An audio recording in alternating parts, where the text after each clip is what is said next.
I'm a lover of life. I'm a mother. I was born in Nairobi, Kenya. My life essentially developed within city confines. So Wendy is also a city girl.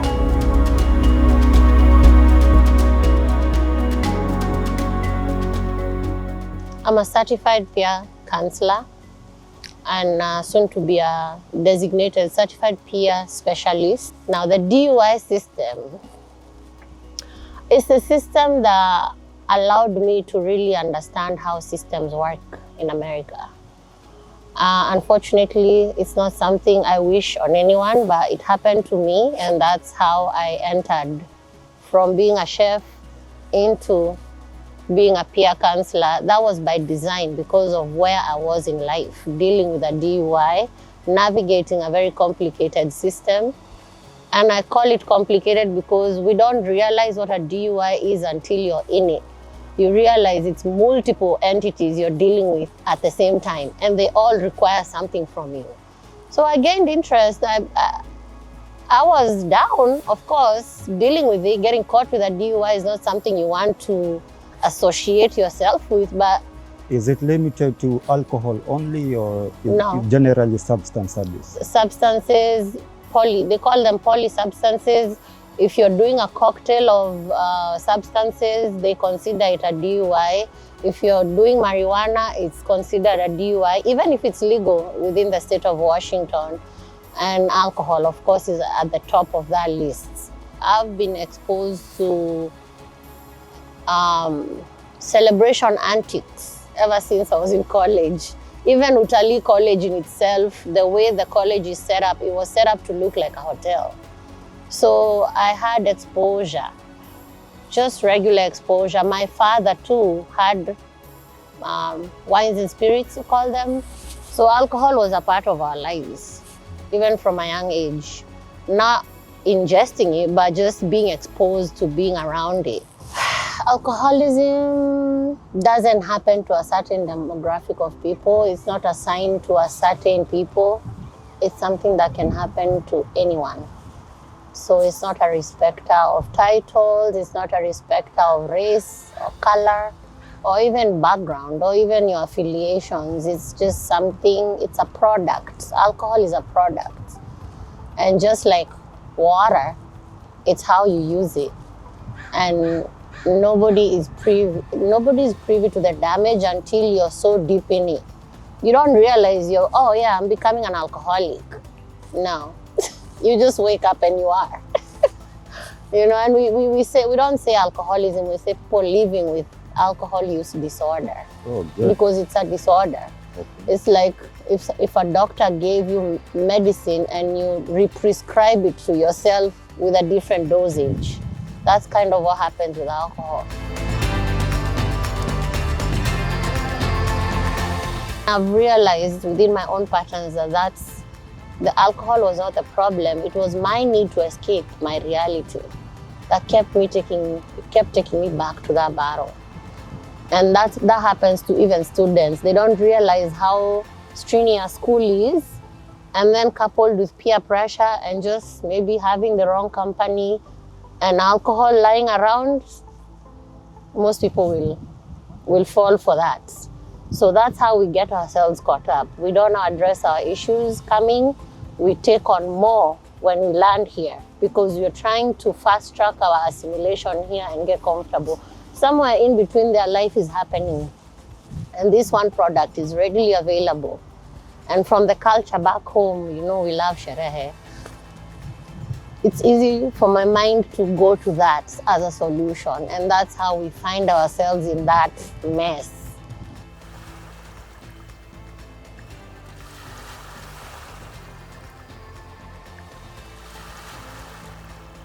How old were you when the first time you had a taste of alcohol? 12 years. 12 years? Yeah. Out of curiosity. My dad had wines and spirits. Some of the surplus alcohol made its way to our house for storage, okay? And then me being the teenager, preteen that I am, I was curious. So at 12 is when I say I did make an effort to find a little container and go taste this, whatever this things are in the house. Yeah. And that was my first experience with alcohol. Did it ever become a problem to you? It became a problem later. At the beginning, it was curiosity. I was 12, so obviously it did not continue. I was in boarding school too, so this is just me being a mischievous preteen. Yeah. My parents too tried their best to kind of not ingest the alcohol around us, but being born in the city, there's TV, there's all these things happening around us, you'll become privy to these things. And so my curiosity built into just social drinking. In my later years, I'm talking about college especially, is when I now started, just socially drinking. Yeah. And somewhere in my journey in the US, I want to say 2018, is when I started going deeper into alcohol. And I went into it to escape. I didn't understand it then that that's what was happening, but I was escaping my circumstances. Whatever was a stressor at the time, yeah.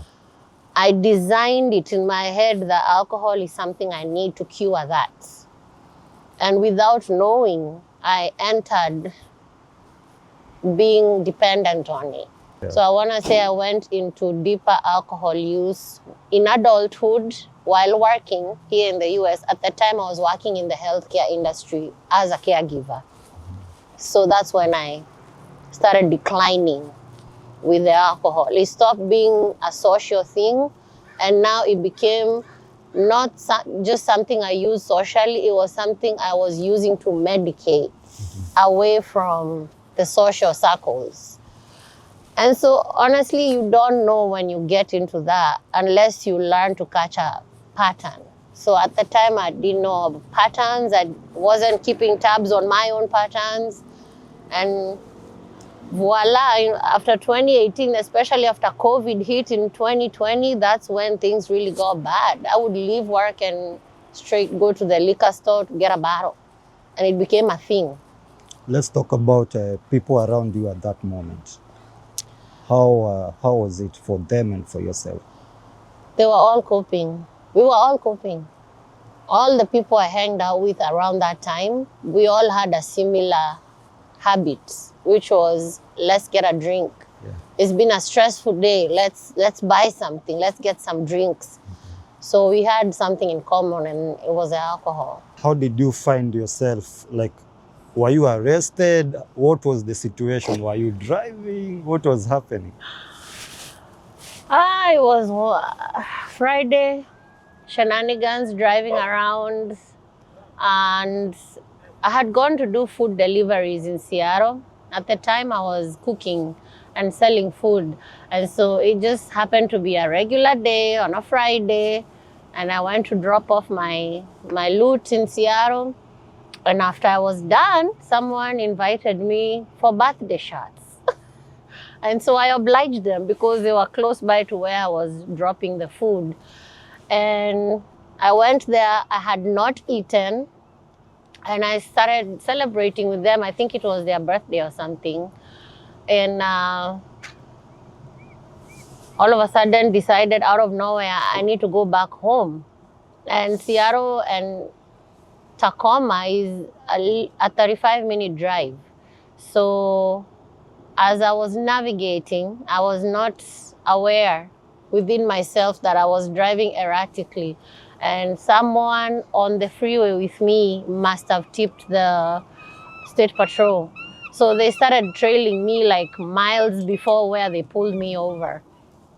And it's following a tip. I'm saying it's a tip because I was later made aware that that's what happened when I saw my report. So somewhere around the Wapato Bridge, as I'm approaching Tacoma, maybe 4 minutes away from home, I saw the lights behind me. And I wasn't really paying attention, but I realized these lights are actually directly behind me. So that made me stop. And it was State Patrol. He came and asked me to step outside the vehicle, and he could tell that I'm intoxicated. He even asked me as a joke, and I said, yeah, it's Friday. I think I answered him something to that effect, like, yeah, I'm intoxicated. I'm admitting to this state patrol that I'm intoxicated. So now he had to solidify whatever I was saying with proof. And so in that moment, with our interaction, he did request for me to give a breathalyzer sample, to blow into his breathalyzer. And that's when he recorded a really big number. I think it was 0.2 something. The alcohol limit is 0.08. Yeah, I was way over there. So he did due process, and then from there now it started. The whole journey now started from that moment. He released me after the fact, after he took his breath sample, after he read me my rights. He took me home, took my vehicle. They impounded my vehicle, and I would say that was the beginning of me knowing that I've entered the DUI world. In that moment, I mark you, this thing happened twice. I got pulled over one time, the one I'm telling you about at the Wapato Bridge, but the second time it happened was 3 months later, after he had warned me. He warned me while he dropped me off at home. He said, if you get caught again in this situation, it's going to be a DUI. So what I didn't realize is he was basically saying, if you get caught with another situation like this one that I caught you with will be a DUI. So at the time he was releasing me, it was a warning. But 3 months later, somewhere in Federal Way, I got caught again. And this time it was because I was outside a nightclub and something just told me, move your vehicle. And I moved my vehicle from one parking spot to another, but I did not measure my calculations getting into that spot. So I hit someone's car in the back while it's in the parking. And this person saw what was happening from inside the restaurant, and he came out in panic. And before I know it, the police were behind me, and that was the actual DUI. How does that affect you, like your personal life and your career? Since now you already have a record, right? Yeah. How does it affect you now? It affects everything. DUIs affect everything. It affected my relationships. It affected my livelihood, which is my money, my career. I had to step back from healthcare. And actually, I think at the time I was getting the second DUI, I had done an interview, and I was in the process of getting a job as a dialysis technician. But when it came to time for them to do the background check, they realized that I have a fresh DUI. And so I missed that opportunity. What about your DL? Oh, that was suspended because, like I said, when you get a DUI, you get hit by two entities, the Department of Licensing and the courts. So the Department of Licensing usually send you information about how you can request a hearing, and that's supposed to happen within 7 days, which obviously I did not even do. Like, I didn't even attempt to follow up. So by the time I was getting into the second DUI, I didn't even have a license. That had already been suspended. Yeah. Okay. So I realized then I was dealing with two giants at the same time. It was very confusing. And so now you see how the recovery coach came into play. She put things in perspective and kind of brought it to my attention that, hey, you're dealing with two big entities. The courts, which will require you to accomplish a few things to stay compliant. And then you have the Department of Licensing. They supposedly don't work together, but the effects all come, they collapse into one and it becomes this big thing. So it affected everything, my career, my relationships, my money, because when you get into the DUI system, you're now required to get an ankle monitor. You're required to get certain things. That the day they put that ankle monitor on my leg is the day I call my sober day. It's my sober birthday on the 8th of June every year, because that's when they put the thing on my leg, and that was the last time I took alcohol. What does recovery mean to you? It means a second chance. I messed up the first time and I've suffered the consequences of it. So recovery for me means redoing that script again out of circumstances. And somewhere along that journey, I found a lot of healing. To be honest, I'm still on my healing journey, because once you stop depending on alcohol to solve your problems, or when you stop medicating with alcohol to solve your problems, you have to seek ways to deal with your stress, because that's a constant. And so it's been a journey of learning new habits and unlearning detrimental habits. One of them was drinking, and just making the choice to drive in that condition was something I had to unlearn quickly, because obviously that DUI impacted me in ways I didn't expect. So recovery is my lifeline now. Why is asking for help so difficult for many people struggling with alcohol? Because of the stigma that comes with it. Where you ask for help, how are you being received? If you asking for help, it means you have recognized that you are falling short in something. And if you go asking for help to people who don't understand why you are asking for it, oftentimes it's not counterproductive, because you get met with judgments. And we fear judgments. And so a lot of people would much rather deal with that in private, which I wouldn't encourage. When you find yourself in binds with alcohol, it's the time to pull your community close to you, because this is not something you can fight on your own. It's something that will require a whole community to help you navigate out of it. And if your community is not receiving that you have a disorder, not just simply giving you the name alcoholic, you're someone first. You're a person first before the problem. And if your people don't meet you with that, you automatically will go under, because of the judgment and the stigma, the heaviness of it all. It will make you withdraw and isolate. And now you really within yourself, just sitting with your problem and not getting help. So I would like to also tell those people that get approached for help, just try and have an open mind. Ala, ile mountain inaonekana poa mtu ukiwa hapa. Ile ni Mount Rainier. Yeah, that's Rainier. This whole street inaitwa Ruston Way. Yeah. And it's all parks. Wow. Little spaces, you see people doing exercise, yoga, running. People Watu wana record walking, cars. yeah, This is not the first time I'm seeing people shooting out here. And I think the whole essence ni vibe, view. Beautiful spaces around here. Yeah. So Wendy, thank you for creating time to be here with us. Yeah. This is Uyadhi on YouTube. We try and tell stories that our communities will benefit. Yeah, so tell us, what do you do and how can people get you? You have an interesting story, Bethe. Thank you for sharing with us. Thank you for having me. Thank you for allowing me to speak to our community. Heritage Peer Connect became the product out of the atrocity that found me.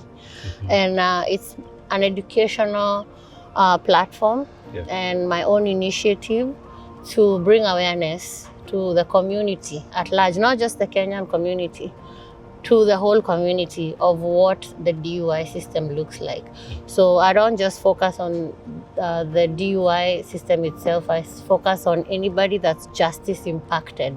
And that could mean a different array of things. It could be DV, it could be just things that take you to court. Yeah. Do you have like resources? How does it work? So essentially, I have a website. I'm still working on refreshing it because that's like the blueprint of heritage. Yeah. But I do have a website. And on my TikTok, I have an email that you can click directly into and send me a message. I understand that people who are justice impacted like myself may not necessarily want to go through processes in public. Yeah. I just made that choice. Yeah. Maybe because I'm just different like that. But I understand justice impacted individuals want to go through these processes privately. That's why I put my email on there, heritagehealinghub@gmail.com. And I've received quite a few inquiries. Yeah. I have quite a few people I'm working with in privacy as they try to navigate DUIs. Yeah. Currently, most of my clients are DUI clients, Okay. both first-time offenders and repeat offenders. Yeah, and the whole goal is not to solve your DUI. I don't guarantee that your DUI will just disappear because you connected with Heritage. What I can guarantee is a different mindset after the whole thing is done, and that's the whole goal. Just understanding the system that you're in, understanding that there's ways to navigate it, Yeah. how to speak when you're dealing with professionals within that ecosystem, and just how to manage your life to include this process that takes 5 years and make it as though it's part of your daily routine. Because somewhere within your days, as you deal with a DUI, you realize you're required to do something every week. Yeah. And so that means every day of your life, it has to be living somewhere rent-free in your head for 5 years. And if you don't have the tools or the guidance to navigate it, you're likely to relapse, you're likely to become a repeat offender, and you're likely to fall out of compliance with the system, which is truly not something you want to happen once you get in there. So that was the whole motivation for starting Heritage Peer Connect. It was to connect with peers. Yeah. I don't claim to be an expert. I just took time and educated myself. I mean, you're doing a great job. And let me give you your flowers right Thank now. you. It's not a lot of people who have the courage, to talk to people. Your sobriety journey, right now you're 5 years sober, right? 3 years and a few months. 3 years, 3 months. Oh, that's good. I've been sober 3 years, 3 months. Yeah. To forever, I hope, because that whole incident made me look at alcohol differently, and I set it aside. And when I did that, it brought so much clarity. It's not clarity that will come to you overnight. Yeah. It's clarity that will continue to come over you as you continue to work on yourself. So I'm still discovering what this system has done to others. I've also discovered that this is a system that's not familiar even to the locals here. Just because someone was born in America doesn't mean they know what the DUI system does. Because, like I said, DUIs don't happen to criminals. DUIs happen to everyday people like you and me. Yeah. And what kind of people? People who are out here every day, people who are tired, people who have stretched schedules, people who have to deal with work and family and everyday stress, looking for money. Like, those are things that can ultimately drive you to that decision to drive under the influence like I did, and you realize it can blow your world apart too. So I decided I'm gonna be that person that fills the gap. And it's because of my lived experience, not because I went to school for it. It's because I've worn that shoe and I know how it fits. Yeah.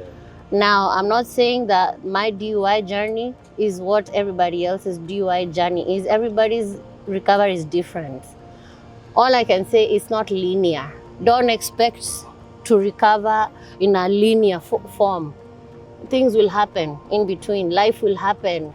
Money will come and go, jobs will come and go, but you still have to uphold your responsibilities with the court and the Department of Licensing. And I don't know if you know this, the moment you get a driver's license anywhere in the United States, there's an implied law that we're giving you this document, but if we require you to give us a sample, you are required to give it. They can call me randomly and just ask for a sample. If they pull you over for, the police, law enforcement are not just out here looking to pull people over. Obviously, you will call attention to yourself one way or another. You're either driving erratically, or you'll hit someone, or you'll cause a fracas on the road, and now they have to come. And in that moment, if they evaluate you just even by looking at you and decide they need a sample, by law, you should be able to provide that. That's the silent rule when you get your license. Good to know. Yeah. Now, we have audience from all over the world. Talk to our audience. What's your parting shot? My parting shot is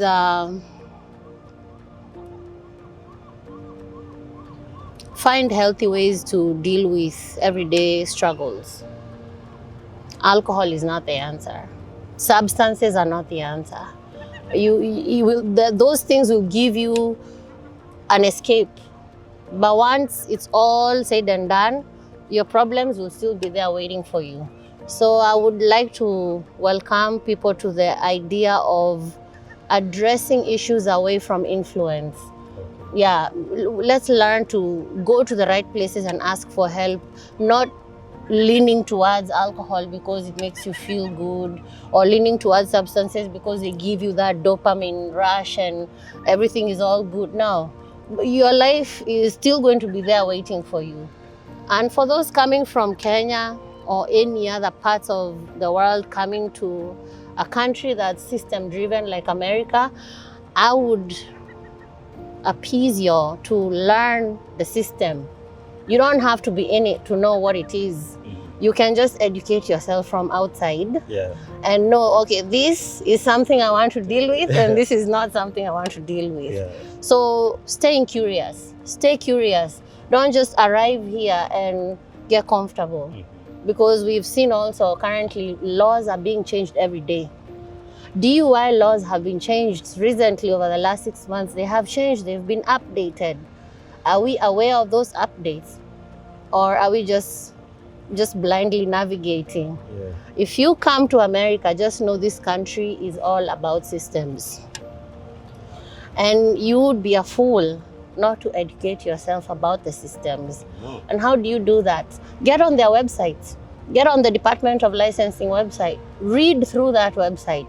You don't have to know everything, but just, getting your eyes on it will put a little bit perspective to, okay, this is not something I want to mess with. And that brings what? Awareness. Stay aware. Stay curious. I'm sorry, let's wrap up. Nasikia nikaimagine. I feel motion sickness. Like it's like I'm moving, I'm like, okay. No, ni kitu nilikuwa nakwambia ina float. It's like a floating thing. Yo bro, wacha. I love it. I feel hiyo kitu. I feel like it's fine. It's all in the mind. You're standing right there and you seem pretty solid on the ground. Hauko on shaky ground. I feel ni kama na move. Kwanza nikiangalia hivi. Unaona nikaa kabisa. Hapa tuko sawa. Anyway, sawa. So thank you guys for watching this episode. I hope someone gets to benefit from this information. For the new viewers, please go and watch the new videos. Go and subscribe and share. Thank you. I saw in a movie kitu.